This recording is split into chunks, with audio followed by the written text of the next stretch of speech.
order.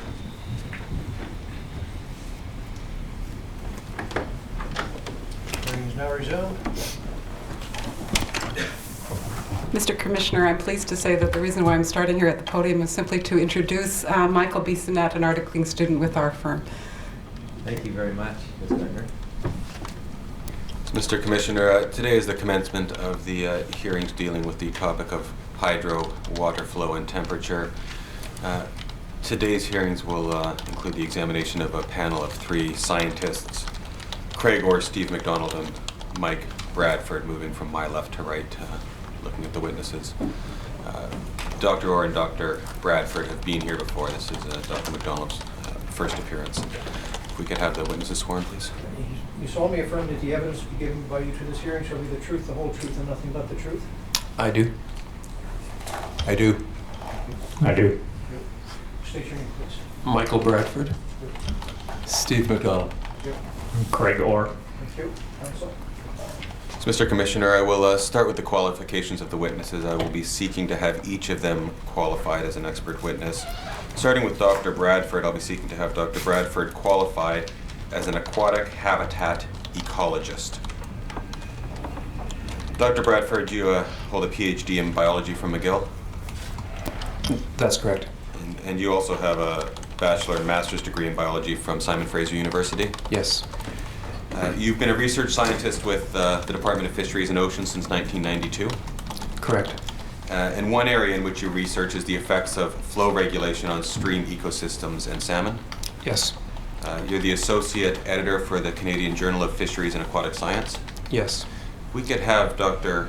Bradford's CV, which is on the screen, presently marked as the next exhibit, please. That's been marked as Exhibit 912. Thank you. Thank you, Mr. Giles. So that's already an exhibit for you, Mr. Commissioner. Moving on to Dr. Orr, I'm going to seek to qualify Dr. Orr as a behavioral ecologist with a specialty in salmon habitat ecology. Perhaps I'll just go through all the qualifications and then have the witnesses qualified at the end. Dr. Orr, you hold a PhD in behavioral ecology from Simon Fraser University, Yes, I do. a master's in wildlife ecology from Acadia University, Correct. and a bachelor's degree in biology from Central Michigan University. Correct. You're currently the executive director of Watershed Watch Salmon Society, That's right. and you were the founding chair and board member of BC Hydro's Bridge Coastal Fish and Wildlife Restoration Program, Correct. and you held that position from 2000 until 2004. That's right. And Dr. Orr's CV is Exhibit 1760. And finally, with Dr. McDonald, I'm going to seek to have Dr. McDonald qualified as an aquatic habitat ecologist. Sir, you hold a PhD in zoology from the University of Western Ontario, Yes. and a bachelor's degree in biology from Simon Fraser. Yes. You've been a research scientist with the Department of Fisheries and Oceans since 1982. That's correct. One of the areas of interest to you in terms of research is aquatic habitat ecology with a focus on experimental design and statistics. Yes. You're currently the director of the department's Center for Aquaculture and Environmental Research, Yes. and you're the head of the department's Environmental and Aquaculture Research section in the Pacific region. Yes. You're also an adjunct professor at UBC in the Forestry Department and SFU in the Resource and Environmental Management Department. Yes. If we could have Dr. McDonald's CV, which is at our tab 3, marked as the next exhibit, please. 1846. And Mr. Commissioner, subject to any questions from anybody else, I'm going to seek to have the witnesses qualified in the areas which I articulated. Yes, thank you very much, Mr. McGowan. Dr. Bradford, the Commissioner has heard from Dr. Hinch on matters related to temperature and sockeye in an earlier piece of evidence, which you're familiar with. Is that right? Yes, I am. This expands on the issue of temperature and moves us into some issues related to flow and hydro projects. I wonder if, just to get us started, you could take a moment and very briefly explain to the Commissioner the significance of water, flow, and temperature to sockeye at the various life stages. Sure. Well, of course, without water, there won't be fish. But fish have certain preferences with respect to flows and temperatures at different stages in their life cycle. The Commission has heard evidence on the migration of salmon upstream from the ocean to the spawning grounds and the importance of appropriate levels of flow and temperature within the Fraser River and the potential changes that might occur with respect to climate change. When these salmon reach their spawning grounds, they require, of course, adequate flow and temperatures within an optimal range in order to be able to spawn successfully. Spawning often occurs in the fall months when stream flows are naturally low, and those flows are often supported by groundwater that flows into the channel. The eggs are laid in the fall months and remain in the spawning gravels for 6 months or longer during the winter months. And at this time, especially in the northern parts of the basin, groundwater is particularly important because without groundwater, the stream beds would probably freeze solid or dry up. So the groundwater plays a particularly important role during the incubation of eggs in the winter months. In the spring of the following year, the fry moved from the streams to the lakes, and the flows during that time can be very important. High flows can scour the spawning gravels and destroy the spawning beds and cause significant mortalities. Finally, when the fish rearing lakes, which are relatively buffered from stream inflows, but again, flows become important when the smolts leave the streams and move to down the Fraser River. There's been suggested interaction between the timing of the hydrograph in the Fraser River and productivity in Georges Strait, so flows continue to play a role for sockeye salmon at that stage. I wonder if you can briefly address for the Commissioner, please, the relationship between water flow and temperature. Well, it's a very complex one. In the Fraser River, I think the Commissioner has heard evidence that in years when snowpacks are low, you tend to have lower flows and coupled with warmer temperatures. And for example, this year we had very high flows as a result of the delayed snowmelt, and the river was extremely cold, and so there's an inverse relationship. But at other times of the year in places that you can have low flows and low temperatures in the winter months, for example. So it's a complex relationship. Thank you. Having heard of the significance of flows, I'm going to start by asking some questions to you, Dr. Bradford, about surface water extraction for uses such as agriculture, domestic use, or industrial purposes.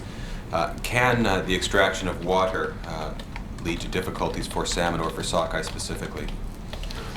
Certainly.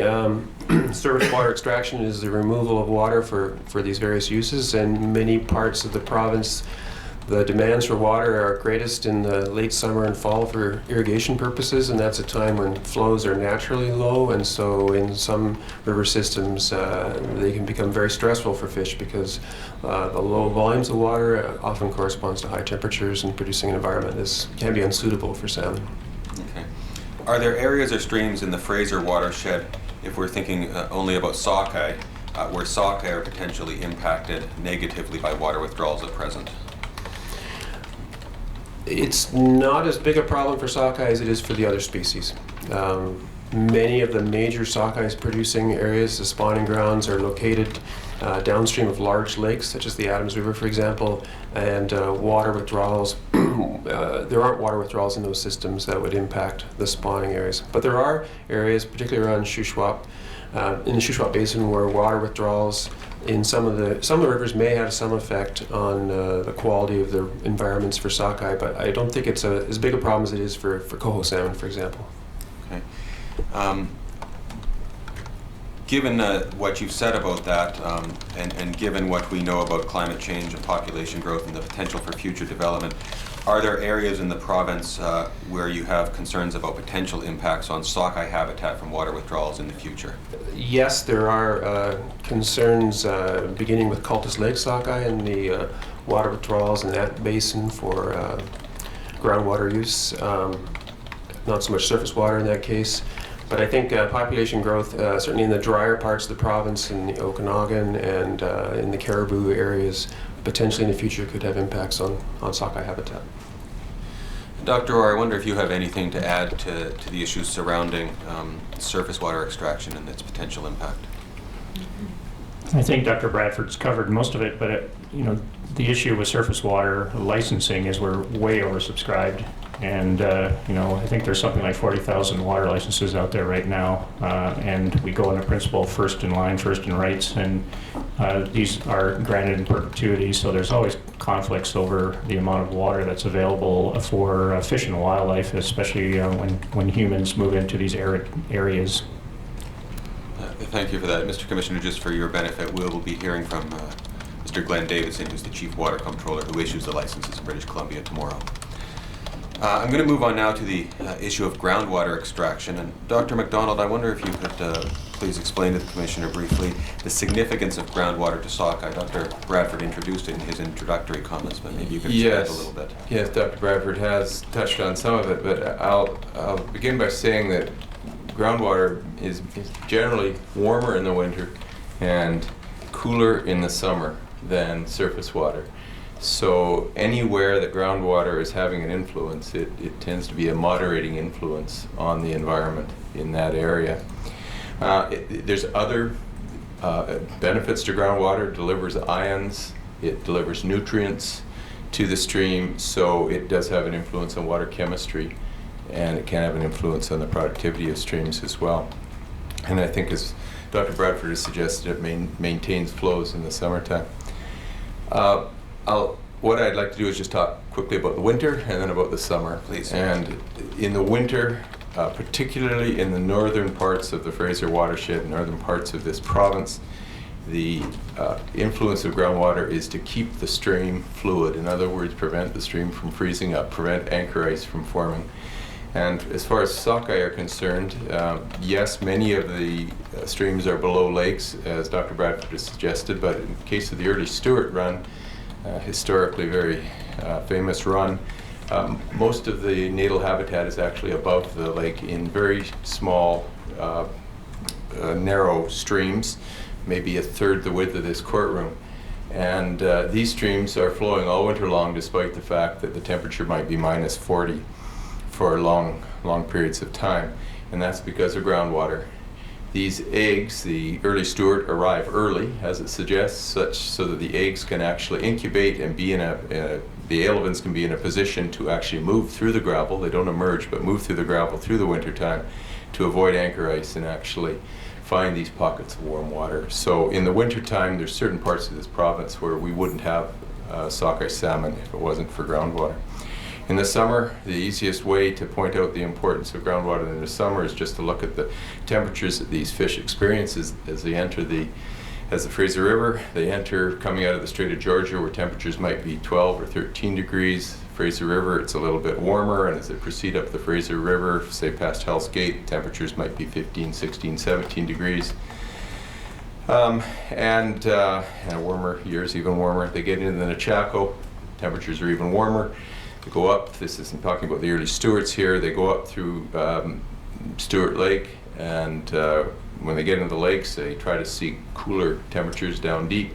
When they arrive in the spawning grounds, they arrive at temperatures that could be single-digit temperatures. They come out at 20 degrees into temperatures that might be 9, 10, or 11 degrees on the spawning grounds.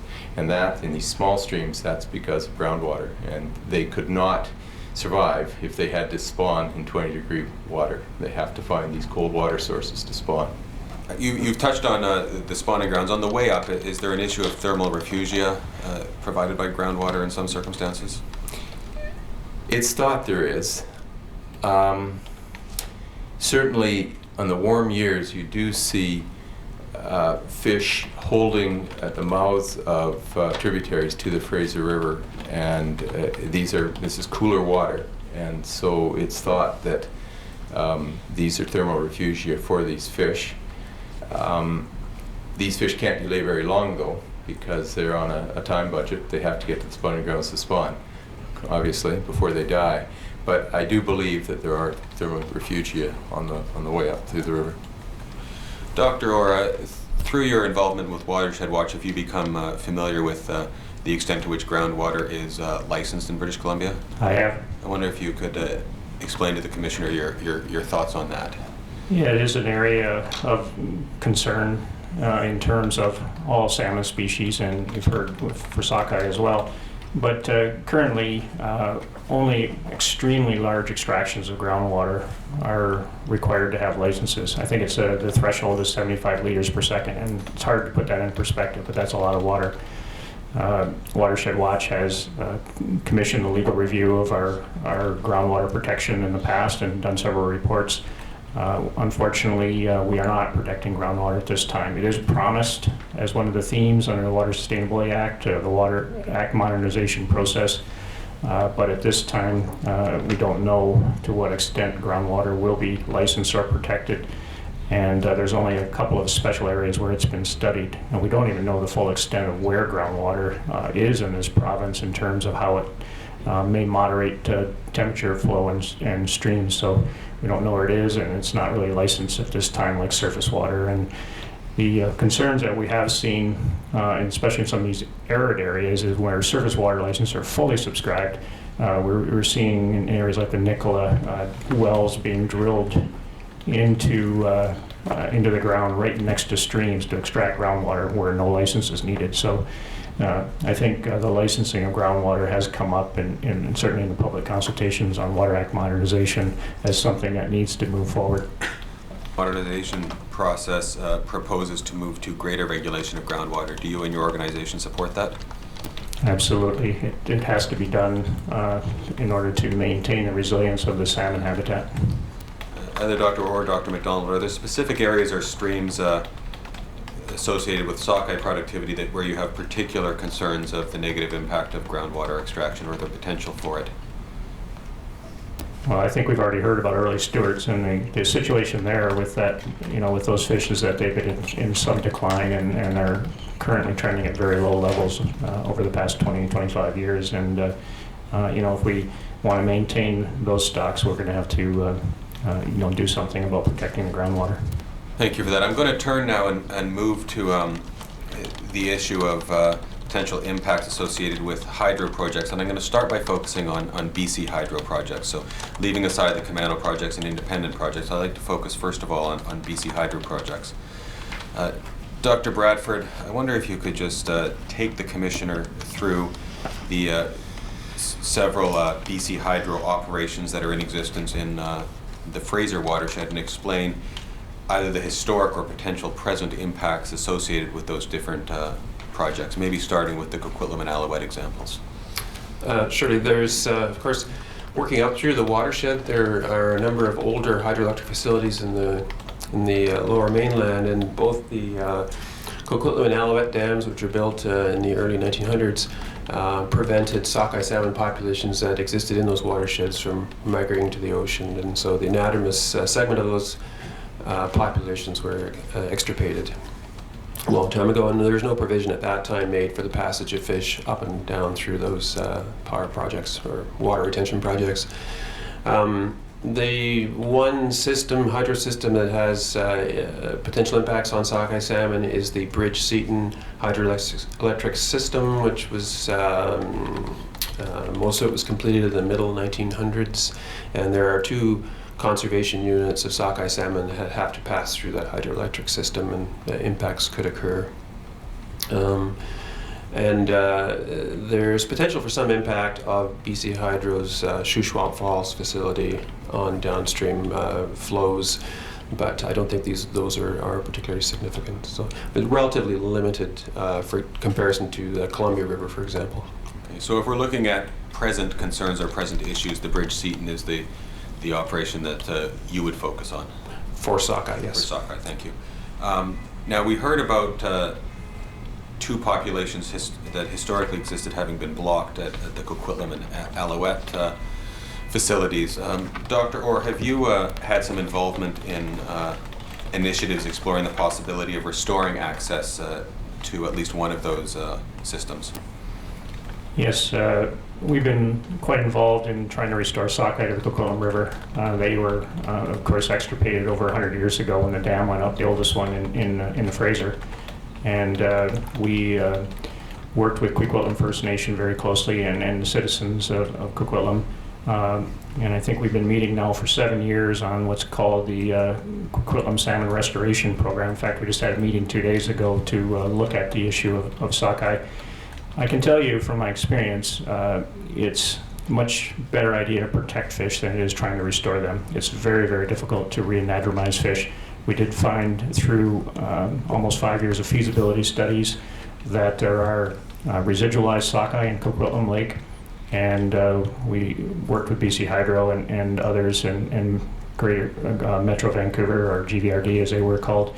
They were very concerned about the issue of reintroducing sockeye in terms of what it meant for water quality, because that's the major drinking water supply for Greater Vancouver.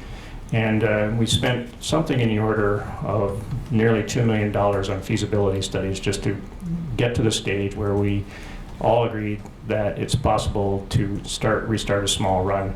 And I believe the first fish that came back were in 2008. This year we had 6 fish returned to the system. 2 died, they were eaten, 1 impaled itself, and 3 were trapped and released back in the lake. So, you know, from tens of thousands in the past, we're looking at very, very modest returns of fish. So it's very difficult to reestablish these fish. And we've just been told by BC Hydro that we're going to have to fund a lot of the operations that BC Hydro had been funding, including the trapping and trucking and the smolt out-migration monitoring program. So it's a very difficult situation to reestablish fish. And, you know, Coquitlam literally means red fish up the river. So, you know, we're hoping that we're going to see more sockeye going back up the river in the future, but it's a very difficult process. Is the Alouette operation, in terms of reestablishing the run, a little bit further advanced than the Coquitlam one? It's further advanced. They have fewer logistical problems, but one of the biggest advantages they have there is they fertilize the system, and so the productivity is much higher, so they get returns that are higher. But they had fairly low returns this year too, from what I understand from briefings from BC Hydro this week. In terms of reestablishing either of these runs, for the long term going forward, I take it trap and truck might not be feasible if run sizes get to a more sustainable level. Trap and truck is something that can be maintained for a while. You know, there are feasibility studies hopefully going ahead on putting in a fish ladder, but you have to make a business case to BC Hydro. They made it a very difficult hurdle to get over at this time in terms of fish ladders. But trap and truck has been going on at the Capilano Dam for probably about 3 decades now for coho and you know, several hundred fish. So it does work. The real limiting factor that we're facing now is getting smolts out of the system. We only got an estimated 120 smolts out of the entire system this year. Our best year for smolt emigration was 1,500 smolts. So when you consider that we have, you know, less than 1% survival for many of these sockeye stocks, you can understand where the limiting factor is and why we're getting so few fish back. Thank you. I'd like to turn now, Dr. Bradford, to some evidence with respect to the Seton Dam and the Bridge Seton system. If we could please have the policy and practice report, page 50, put onto the screen, zooming in on the chart, which you'll find, Ms. Panchak, at the top of that page. It's at our tab 9. And just while that is being brought up, Dr. Bradford, I'm going to ask you, with the assistance of this map, to the extent that provides you any assistance, to identify for the Commissioner the location of the Seton Dam, identify the sockeye runs which are present in this system, and explain in general terms how the operation here works. Certainly, if you're looking at the panel, Mr. Commissioner, there's the Fraser River is on the right-hand side, flowing near the town of Lillooet, and on the very left-hand side of this figure is Seton Lake. And so salmon, sockeye salmon are moving upstream on the Fraser River on the right side, and would swim up through the Seton River into Seton Lake, and some of them will swim the length of Seton Lake and onwards to Anderson Lake to spawning in Gates Creek, and there's a second population that spawns at Portage Creek between Seton and Anderson Lake. As far as in relation to the hydro project, in the 1950s, I believe, a dam was built and indicated on the left side of this figure across the Seton River and raised the level of Seton Lake somewhat, and then the vast majority of water is diverted down the power canal indicated by canal, and then there's a powerhouse on the banks of the Fraser River on the right-hand side of the panel. And so the challenges for sockeye moving upstream is that when they come up the river, they will begin to encounter Seton Lake water, if you like, at the tail race of the powerhouse, and that attracts them to that because they think that's the way to getting upstream, so there can be a delay there. If they figure that out, they go further and find the Seton River, swim up the Seton River, and they'll encounter the Seton Dam where they have to get over the fish ladder to continue their migration upstream. Oh, I should mention that the spawning channels indicated on this figure are primarily for pink salmon, which are common in the system. They were built as compensation because the dam flooded out some pink salmon habitat right below the lake. Okay. To the extent sockeye spawn in this system, they are primarily, if not exclusively, spawning above the Seton Dam? Yeah, that's correct. I wonder if you could now take the Commissioner through potential concerns that you've become aware of with respect to impacts of the Seton Dam and the infrastructure associated with it on sockeye returning or otherwise. Yeah, as I mentioned, there's a couple of concerns. One is the delays associated with the fish being able to find the right path to move up.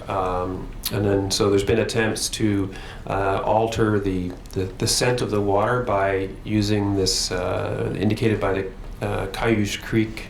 On the left side of the figure, shows a tunnel, and so sometimes water is diverted into the Seton River. These are attempts to get the fish to move efficiently up the Seton River to the base of the dam. And then the second issue is the... I'm just going to stop. Before you move on to the second issue, I just want to make sure we have clear the first issue. And I want to re-articulate it and see if I've got it right. Is it essentially a homing issue created at least in part by the fact that much of the water that used to flow down the Seton River is now diverted out the power canal, creating water that smells very much like the water these fish are expecting to be migrating through? That's correct. Okay, thank you.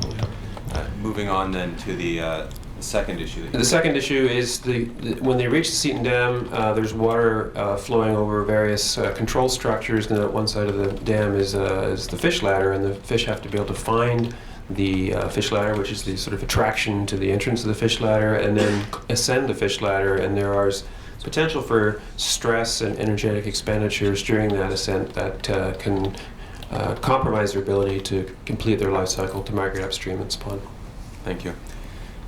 Are there also issues associated with mortality to smolts that have arisen and had to be addressed? Yes, there are. So in much of the year, the vast majority of water coming out of Seton Lake travels through the power canal and goes to generation. And smolts, when they're leaving the lake, are attracted to the strongest flows, and so they're naturally attracted to the power canal rather than the creek itself, and are subject to passing through the turbines, which can cause, through a variety of mechanisms, mortality and stress on those fish. And so BC Hydro, in cooperation with the Statling First Nation and the Salmon Commission and DFO over the years have experimented with various techniques to try and minimize the passage of fish through the power canal and route the fish, if you like, over the dam, which is not that high a dam, and so they're able to pass through the dam and migrate downstream with less stress and impact. And most recently, the mitigative measure that seems to be the most successful is actually to switch off the generation at night. Most of the smolts migrate at night, and by switching off the powerhouse, there's no flow in the canal, and the smolts are naturally attracted to go down the river, the creek, instead of the canal, and that minimizes the impact. And relatively speaking, that's a fairly recent initiative? I don't know the date, but I believe it is, yes.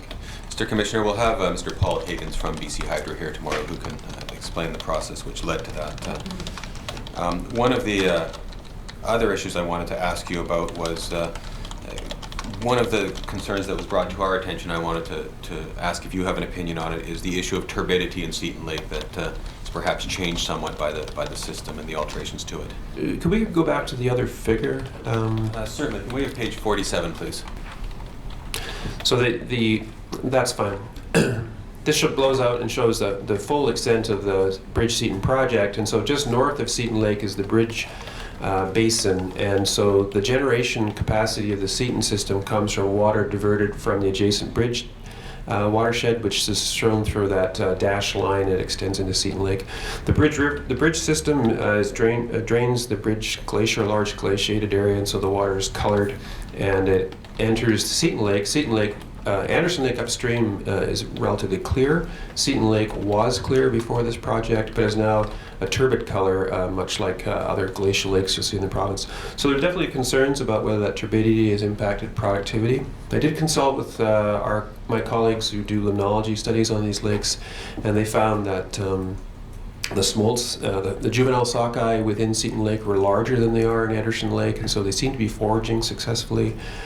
And they suggested that perhaps, along with the turbidity that comes in as additional nutrients to Seton Lake, which has enhanced productivity, and the presence of turbidity means the fish are not as concerned about predators as they are in a clear lake, and so they're actually foraging longer. So I think there's reason to believe that the turbidity effects, although they are striking to the visual eye, may not have as great an effect on sockeye as may have been previously thought. Okay, thank you. Coming back to the issue of flow and temperature, does the Bridge Seton project have an impact on the flow or temperature of the Fraser main stem? The Bridge River in particular is a large tributary of the Fraser River, and so like many storage projects, the system is designed to store the spring and summer glacial melt, the runoff, and then use that to generate throughout the year. And so what the hydro project does is it prevents this large spring flows that spring and summer flows that would normally enter the Fraser River just north of Lillooet. Because it is a glacial system, there's potential that the Bridge River was probably quite cold, and it may have provided a significant thermal refuge for migrating sockeye salmon during the summer months. And the volumes of water now leaving the system are significantly lower than they were then, but we don't have any data or direct information on how significant that thermal refuge would have been. But there is some potential there. Okay. And that's speaking of the summer months, is there an impact in the winter months, and is that significant to sockeye? No, it actually adds flow to the Fraser River in the winter months more than there would have been historically. Dr. Orr, one of the things that we heard, at least by implication through Dr. Bradford's evidence, was some initiatives aimed at trying to benefit sockeye through the management of the system and when water is released. And I think we're going to hear that some of this has come either through consultation with multiple stakeholders or through the water use planning process that was associated with BC Hydro projects, and specifically with the Bridge Seton project. I wonder if you could address the Commissioner about your thoughts on the water use planning process and whether it's beneficial. Absolutely. We didn't participate in the Bridge WUP, as they're called, but we were a member of the Coquitlam WUP, and we worked with First Nations. I worked with First Nations and also several government scientists on providing advice during the water use planning process. I found that the water use planning process was a model that we should be looking at in British Columbia, and I'll just state it that boldly. Watershed Watch also did an analysis of fish conservation gains from the water use planning process, and we found that many of the decisions through consultative committees that were reached ended up providing more water for fish in several of the systems. In the Coquitlam, I think we nearly tripled the flows of water coming out, although that in one respect it tells you how little water was coming out of the system. It was basically just seepage that was coming out of there at one time. So the water use planning process was well funded. It had very good technical support. I think there were 5 levels of government involved. In many cases, it came out with a lasting solution that had social and ecological benefits. And the other really good thing about the water use planning process that we've documented and others have too is the monitoring of the flows. Coquitlam has a 15-year monitoring plan to look at changes in productivity of the various flows, because changing flows it has some degree of uncertainty in terms of the benefits, but it's mainly to increase the productivity of the system for insects, things like that. So all these things for the handful of dams that it was done at in the Fraser system was a really good thing in terms of increasing flows, not necessarily for sockeye, but for other species, Chinook and coho and steelhead and things like that. But in certain systems, sockeye did benefit from increased flows. Thank you, Dr. Orr. Mr. Commissioner, for your benefit, a description of the water use planning process, what it is and how it's applied to some extent, is dealt with in the policy and practice report, and you'll hear some evidence on it tomorrow as well. Now, one thing we haven't got to yet, the policy and practice report is on the screen, and it's been referred to now several times. This might be an appropriate time to mark it as an exhibit, or as the next PPR. It'll be PPR number 21. Thank you.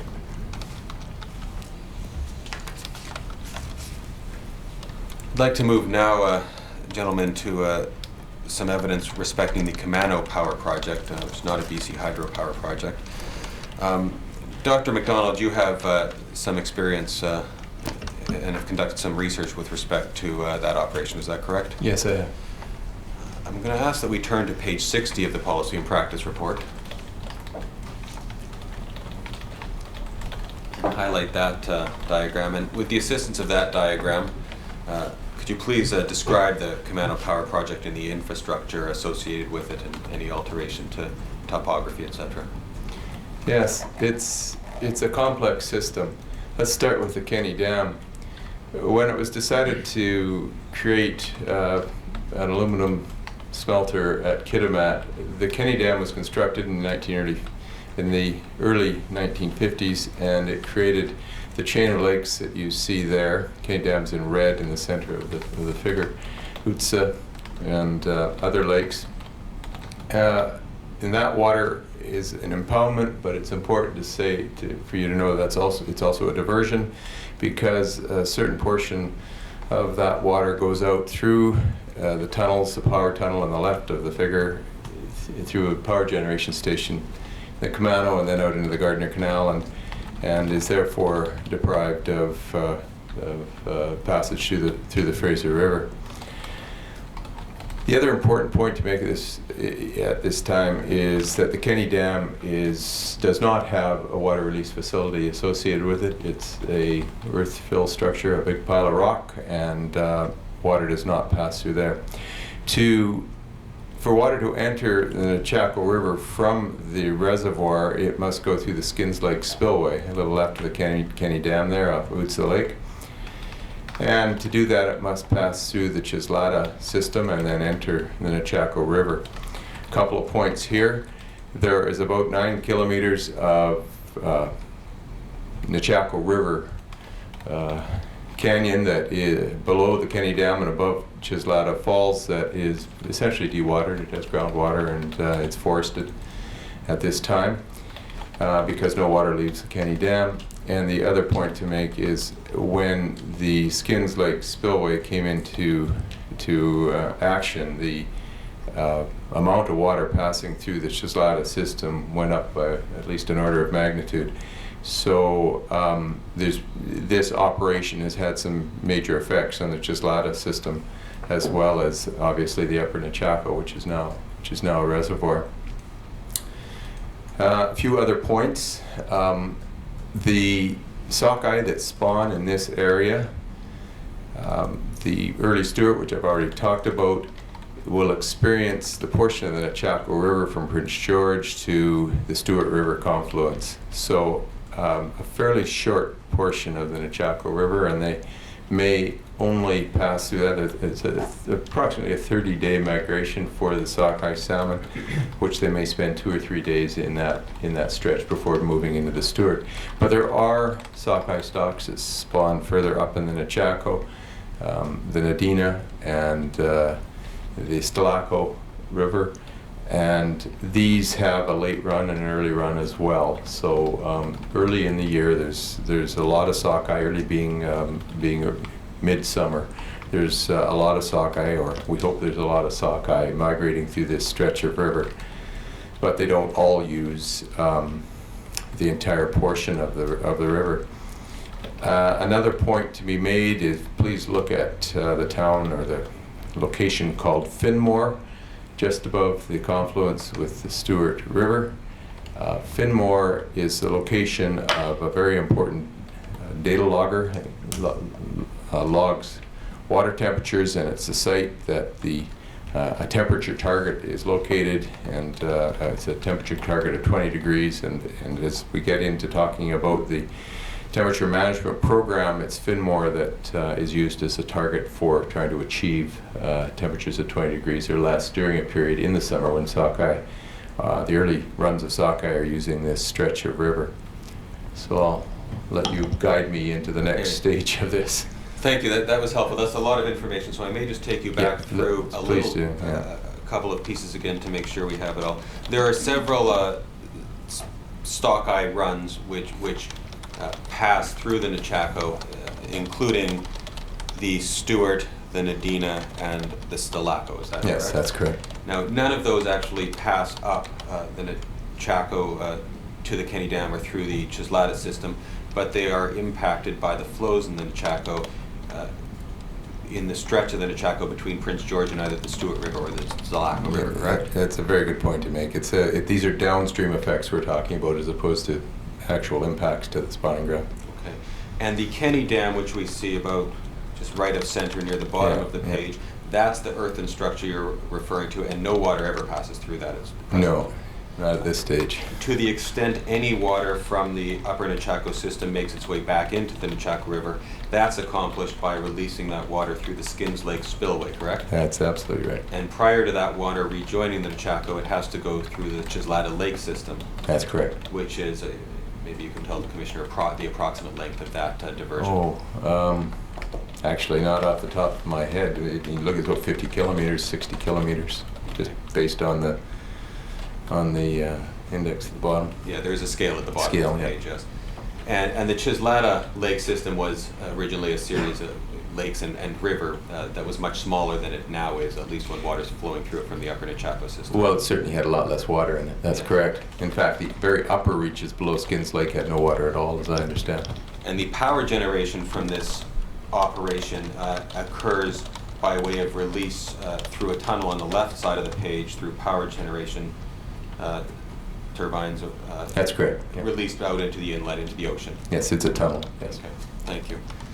So I think we now have a sense of the system. Now, you explained to the Commissioner that the sockeye that are returning to these systems have had a very lengthy migration.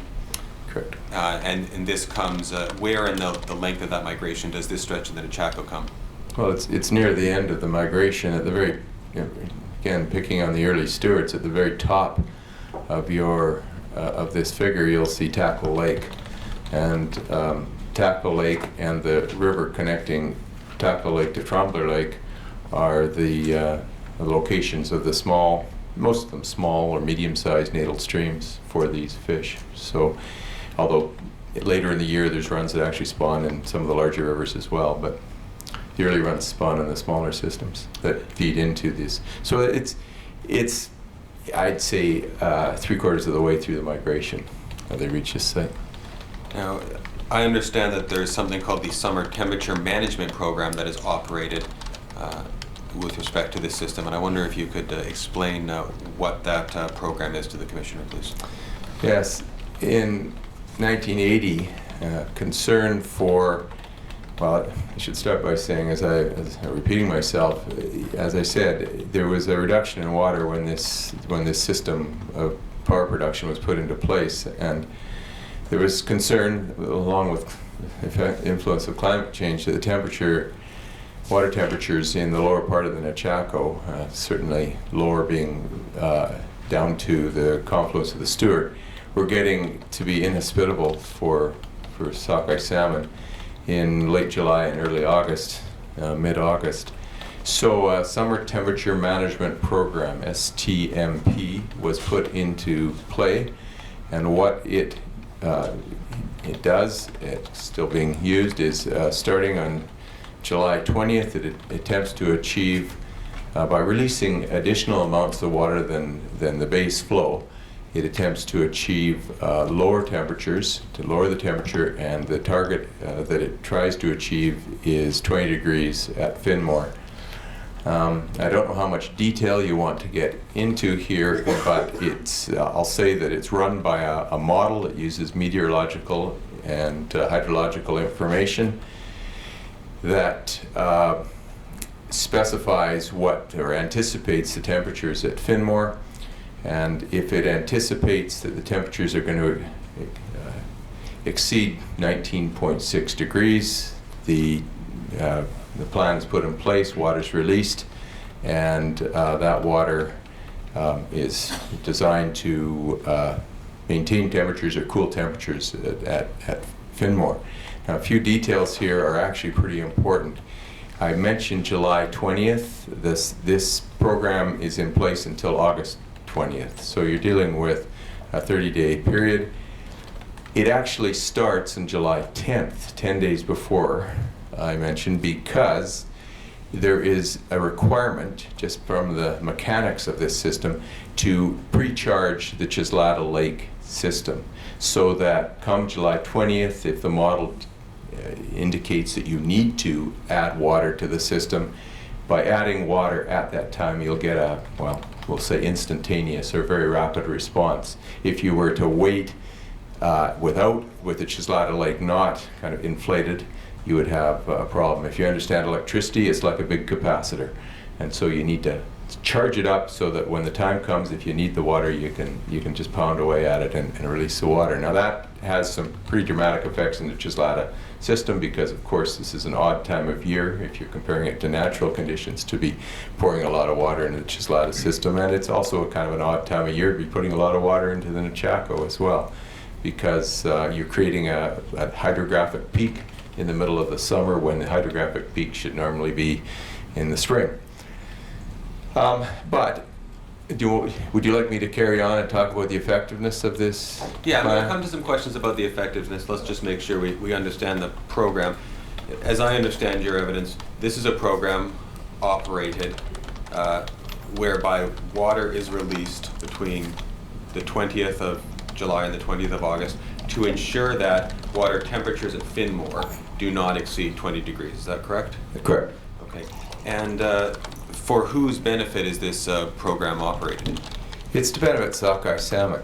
I wasn't involved in the history of this, but I understand it was designed to benefit those sockeye salmon that spawn above Finmore, above the confluence of the Stewart, so that it really, people weren't discussing the lower part of the Nechako and the influence that this program might have on early Stewart. But as it turns out, I'm jumping ahead in here, but it has been beneficial for early Stewart. It has been beneficial for areas below the Stewart River as well. So I believe the design was to deal with Nadina and Stalako fish, and not so much the early Stewart. But any fish that turns left at Prince George stands to benefit from temperature control. I should just remind, in case you're going to take me here, the temperatures in this stretch of river, the Nechako and the Stewart, are the warmest temperatures these fish will ever experience in their entire lives. This is the hot spot on the Fraser River. This is the hot spot in their entire 4 or 5 year cycle. Effectiveness of the summer temperature management program at achieving its target. That's correct.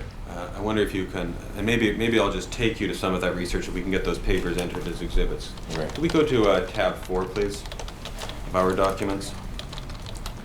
As I understand it, there's at least 2 pieces of literature that you were responsible with others for authoring that address this. Is that right? Yes. Okay, and is this one of them we see on the screen now, examination of factors influencing the Nechako River discharge, temperature, and aquatic habitats? Yes. That could be the next exhibit, please.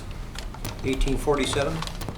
And the second document addresses this, among other things, the efficacy of reservoir flow regulation for moderating migration temperature, our next tab, for sockeye salmon in the Nechako watershed. Yes.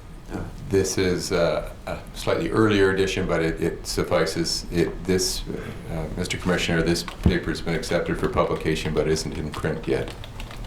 That could become the next exhibit, please.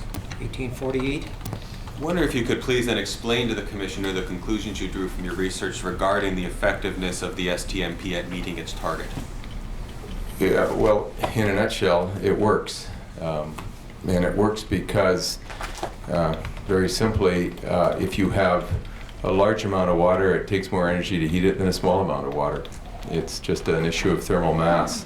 The additional water that's added to the system when it's anticipated that temperatures are going to be warm is enough to moderate those temperatures, even though the water that's being added is often fairly warm. It's been coming in from the surface of, skins-like surface of the reservoir, and and can be quite warm. But despite that, by having this volume at that time, you're preventing the water from heating up dramatically. So the STMP has been a success, and I sure hope it will continue. In terms of reaching the 20-degree target, does it routinely achieve that target? Yes, or yes, below it the does. target? Yeah, there's times where the 20-degree temperature has been exceeded in days in certain years, but in general, it's kept temperatures below 20 degrees. In your opinion, does the program benefit Sockeye? Yes. If we look at historic temperatures that this river may have seen, perhaps even prior to the Camano project, how do temperatures achieved under the Summer Temperature Management Program compare to that? Well, that's tricky, because to the best of my knowledge, we only have 3 years of data, and there's some question just on.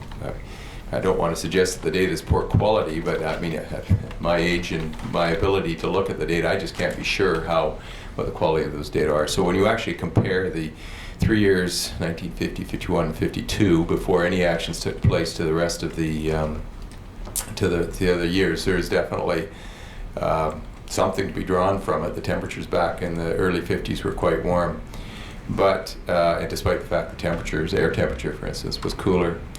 But the general conclusions of our research was that more water will keep temperatures lower, and that applies when comparing the pre-STMP to post-STMP, and it also applies to 4 years of data during which the reservoir was being filled, because when the reservoir was being filled, 4 years, there was very little water entering the upper Nechako. And so water levels at Finmore were very low, but the data from those years would suggest that they're very warm, and that's because there wasn't a lot of water in the system. Acknowledging that there are variations from year to year, generally speaking, how do the temperatures of the Nechako run under the Summer Temperature Management Program compare to the temperatures of the Stewart flows in?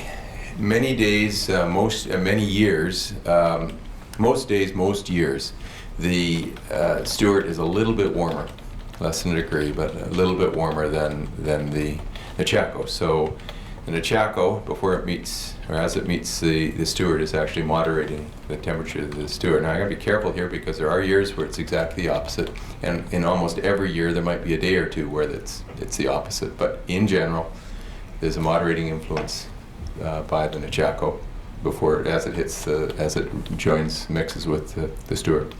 What's the Department of Fishery and Oceans position on the desirability of continuing the Summer Temperature Management Program? They're in favor of it. One of the issues that has been identified, I just want to take you to a document, our tab 7. And this is a document titled the Nechako Cold Water Release Facility Summary of DFO Position. Yes. And I don't know if you can help us date this document. I see at the very bottom it says 2005, so it's a little bit dated. Yes. Does that seem about right to you? That was about the time I was doing this analysis, so it would make sense. And you participated in the production of this document, or at least the analysis that fed into it? Yes, I did. If we turn to Ringtail page 6, halfway down the page is a heading with the letter B, and halfway down that paragraph the following point is made. Additionally, summer temperatures have been set by the agreement to a maximum of 20 degrees. Research indicates this temperature to be lethal to salmon, particularly when the fish have been exposed to these temperatures during a large portion of their freshwater migration. A maximum target of 18 degrees at locations in the migratory corridor where temperature control is a possibility is more precautionary and scientifically defensible. So let me ask you first of all about the suggestion that 20 degrees is lethal, and we've heard some evidence on that.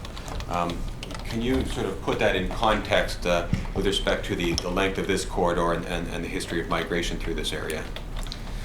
Yeah, so I've already mentioned that these are the warmest conditions these fish will face. It's a sliding scale, of course. If you go back to some of the work of Rolly Brett in the 1950s, Rolly Brett suggested that anything above 16, any temperature, fish experiencing temperatures above 16 degrees were actually under stress. So stress will be greater, of course, as temperatures increase, and stress is also cumulative. So they may have experienced 20 degrees at the mouth of the river or in Hell's Gate, and maybe some other insults, and temperatures less than 20 degrees further up the system might in fact be dangerous for these fish. But the fact is, they can migrate through 20-degree temperatures. If they're in reasonable shape, it's not unnatural for them to be exposed to these temperatures. But you certainly don't want them exposed to these temperatures for too long, and your en route loss, that's fish that don't escape to the spawning grounds, will increase as temperatures increase. 20 degrees is, I guess what is meant by this paragraph is 20 degrees is arbitrary. If we're speaking for sockeye salmon, it would be nice to see cooler temperatures throughout the Fraser system. So if all one was concerned about was sockeye salmon and if it was doable, 18 degrees would be better than 20. Absolutely.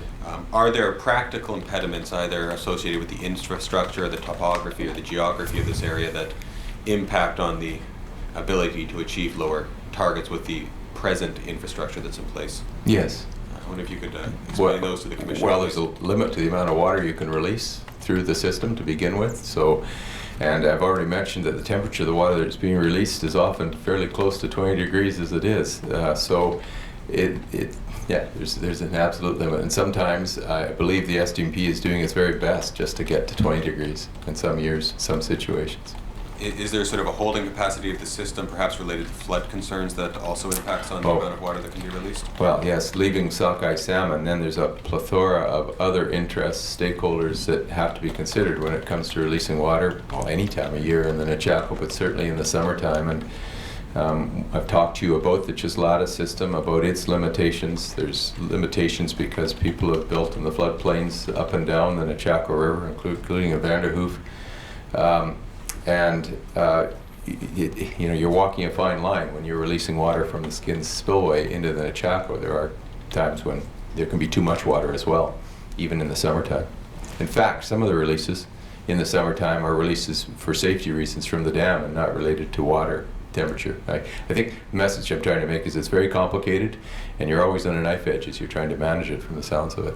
And I take it, given your explanation of the way the system works, that any water released through the Skins Lake spillway doesn't go through power generation, whereas if it's diverted through the power tunnel at the other end, it does. Well, and maybe what you're implying is that the water's worth a lot of money. And yes, water that's released in the summertime, creating an unnatural hydrograph is revenue lost, because of course water's worth a lot of money when it goes out to the Camano Dam, even if it's not being used to produce aluminum. If it's being used just to push into the grid, it's of course valuable. We could go to our tab 6, please. There's one other issue that's been raised that I wanted to ask you about. I'm looking here at an email exchange, and I'm looking at the second email as we move down the page, which appears to be an email from you to Jason Wong. Do you see that? Yeah. Yes, I do, sir. Okay, and the Commissioner is familiar with Mr. Wong. He's been here before and will be coming again tomorrow. This is an email from you to him addressing several issues related to the Nechako watershed, and I want to go just about 6 lines up from the bottom to a portion that you've italicized. And this is what you say there: temperature targets should not be blindly fixed from year to year, but need to be tied, if possible, to conditions experienced en route in the ocean and Fraser River. In high stress years, due to ocean and or Fraser conditions, lower Nechako temperatures should be sought. I wonder if you can just expand on your thoughts that you're articulating in this email for the Commissioner, please. Yeah, I'm living in a perfect world. You've heard Dr. Hinch talk about some of the other issues and other parts of the salmon's life cycle, and goes through other parts of through the oceans and the lower river. And you've heard me mention that stress is cumulative. As we learn more about these fish, as we can predict temperatures and conditions that these fish are going to be faced with at the various locations, we can essentially rank years based on just how difficult a migration they're going to have. And as I say, in a perfect world, it would be nice to be able to dial the temperature in this portion of the Nechako, in this portion of the watershed, the Fraser watershed, where we know temperatures are historically very warm. It would be nice to be able to dial that temperature anywhere we wanted based on what these fish had experienced in other parts of their migration. and have a very flexible and sliding management program that would just be able to adjust its activity specifically to the year at hand. But that's an extremely difficult thing to do, and but I think it's still a good idea, and it'd be a nice thing to have. One of the issues that you raised was that the water being put into the system is surface water, so it may not be a heck of a lot difference in terms of temperature than the water Yes. that's already in the Yeah, Chaco. yeah. One of the other issues you raised was the necessity to charge the Chislata system, and, Yeah. and it takes some time for water to get from the Skins Lake spillway to the Nechako. Yes. I understand that one of the solutions that has been considered to address perhaps both of those issues is the possibility of a deep water, cold water release facility at the Kenny Dam. Are you familiar with that issue and the consideration that surrounds it? Yes, with the caveat that I'm not an engineer, but yes, when I was in the midst of doing this analysis, it was one of the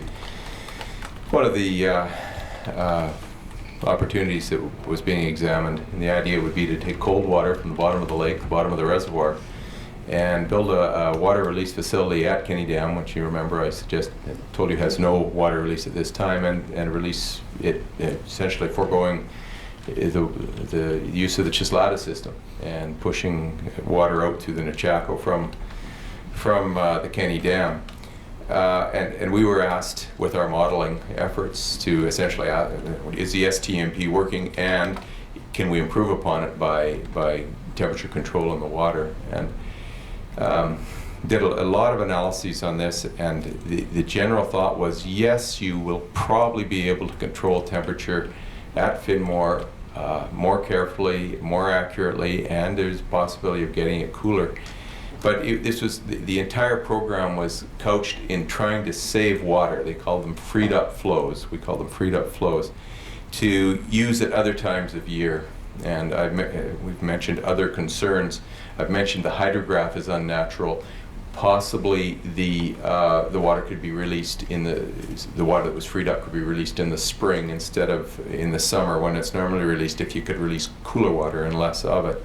And our conclusions from our modeling was that the actual amount of water freed up was going to be modest, probably less than most of the people that were considering it before they'd done the analysis realized. And so our recommendation was it's a lot of money, a lot of effort, and if it's not going to be managed to suit sockeye salmon, it's going to be managed just to free up flows. It's probably not going to save a lot of flows, and I had reason to believe that it might even be detrimental to salmon, and I'll go on to that now if you want. Certainly. Okay. Because keep in mind that the temperature target is Finmore. Finmore is above the Stewart. We've said the Stewart is generally warmer than the Nechako. So if we were able to achieve that 20-degree target with less water by releasing cooler water from another facility, we would actually have less 20-degree water mixing with a warmer Stewart River, which would make the Nechako River below the confluence of the Stewart warmer, and that's where the early Stewarts are. So in fact, what we did with our model, we carried on and we said, well, we could adjust the temperature target at Finmore to a lower number to ensure that the water that did mix with the Stewart was moderating the temperature below the dam. And that was just yet another reason why the amount of freed up flows were not going to be as large as people thought. We're actually going to have to specify, from the department, it's going to have to specify a lower target, which means more water would have to be released. Do you want me to talk about why less water there wouldn't be the freed up flows? We get into the fact that cooler water warms more quickly at a faster I rate. think if you can sort of articulate for the Commissioner just in a sentence or two the relationship between the flow and temperature and why less water wouldn't necessarily mean cooler temperatures. Yeah, you would think if there's enough water to release in the reservoir to release 10-degree water for 30 days if you wanted, but 10-degree water is going to warm at a more rapid rate than, say, 17-degree water. If just because of the temperature differential, and also because you're releasing less of it, you're trying to free up flows. there's a lower volume, and I've already talked about thermal mass and about how it's more difficult to heat up large amounts of water than it is small amounts. So you're releasing small amounts of cooler water, they heat more rapidly, and you're going to have to achieve a cooler target at Finmore anyways. The freed up flows begin to evaporate, excuse the pun. So it's that was our recommendation, and we put it out there for criticism, and it seems to have been accepted, and people have, I believe the issue of a cold water release is no longer being considered. Nuts and bolts of the model are coming out in a third paper, so Okay. and that hasn't been produced yet, or it's been produced, but it's not accepted yet. And that will reflect the Yeah. the general tenor of the evidence you've given here. Yeah. Through your research and your involvement with others associated with consideration of this project, were you made aware of the approximate cost, recognizing that you're not an engineer? Yeah, please. The approximate cost Please of the recognize deep that. water It- release facility? It's what I've read. The cold water release, I understand, would cost upwards of $200 million, and that's in dollars that are a number of years ago. So the construction costs have probably gone up, and it doesn't necessarily include a whole bunch of additional side projects that would have to take place as well. Like things like armoring the 9 kilometers below the dam so that you didn't introduce a lot of material. Anyways, it's $200 million just to construct the facility with additional costs. These are dated numbers. I should point out that my colleague Jason Wong is going to be here tomorrow, and I think he's trying to get up-to-date figures, but Okay. I'm ballparking it. Yeah, I'm not suggesting that, and I think you've made it clear the numbers you're giving are not given with any precision at all, but dated numbers of 200 million plus additional costs give the commissioner a ballpark Good. to appreciate what we're talking about here. One other consideration that I understand has been tossed around is the possibility of installing a facility at Kenny Dam, but not a deep water facility, a surface water release. Yes, that's correct. Have you yeah. given thought to the feasibility of that sort of a Well, infrastructure yes, addition? I've given thought to it. I haven't done a specific analysis, at least it's not part of these papers, but you could just release surface water, much like you're doing at Skins Lake, only now from the dam, and that has a whole bunch of interesting benefits and potential problems and risks as well.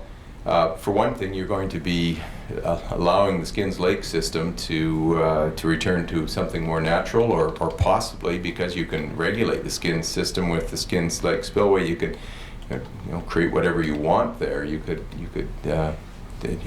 manage that system in another way entirely, instead of using it as the conduit for the releases into the Upper Nechako.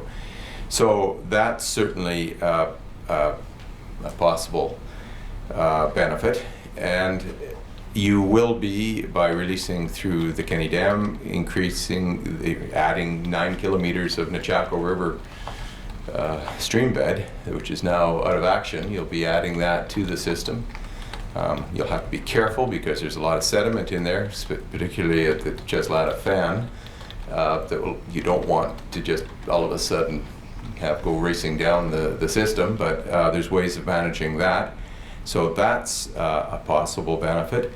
You'll also be creating, I think, now this needs further testing, but I think you're going to be able to create a system that can get water into your, during the summer temperature management program, enter water into the river more rapidly, more efficiently, and reduce the lag time that water it spends for going from Skins Lake to the to Finmore. Might be, say, 4, 5, or 6 days. You might be able to reduce that by a few days. So it might make the system, the whole management program, more efficient, which may allow you to save a little bit of water as well. And by the way, you don't have to surcharge the Cheslata, so you're saving all the water from July 10th to July 20th as well. There's some hazards here, though. At this point, it's quite clear that the summer temperature management plan, as it's run, is run very conservatively and in a precautionary manner. And as a result, the mean temperature is, most years, is quite a bit below 20 degrees.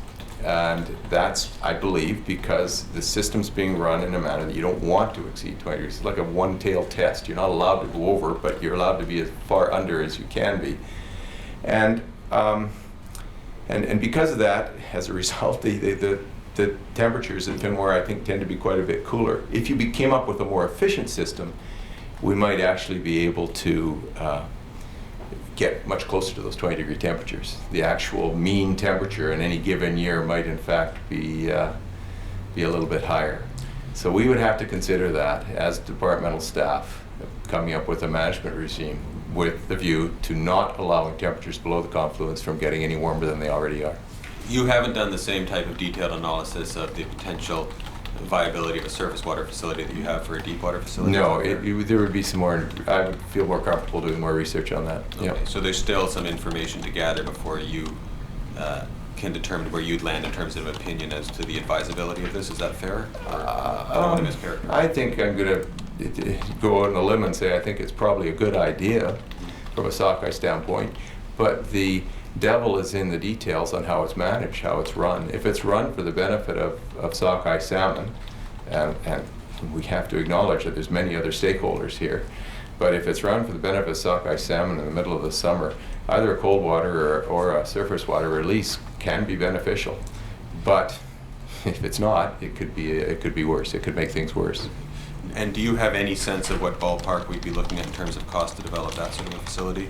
Well, I checked into that, and I believe the latest figure, and this is latest being in the last 3 or 4 years, was instead of 200 million, it was 85 million or something along those lines. So it's quite a bit of a savings. Again, I'm hoping Jason's going to be able to give you up-to-date figures on that, but it's clearly going to be a lot less money.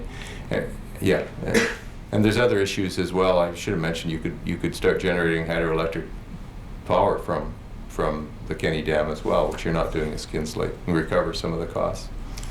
Should have mentioned that. And again, this is information sort of that you gathered from reading or talking to others, just to put it in context. It had nothing to do with our study. Thank you, Mr. Commissioner. I have maybe another 10 minutes of questions. If that, would you like me to continue, or would you like to take the break? Take a break. Thank you.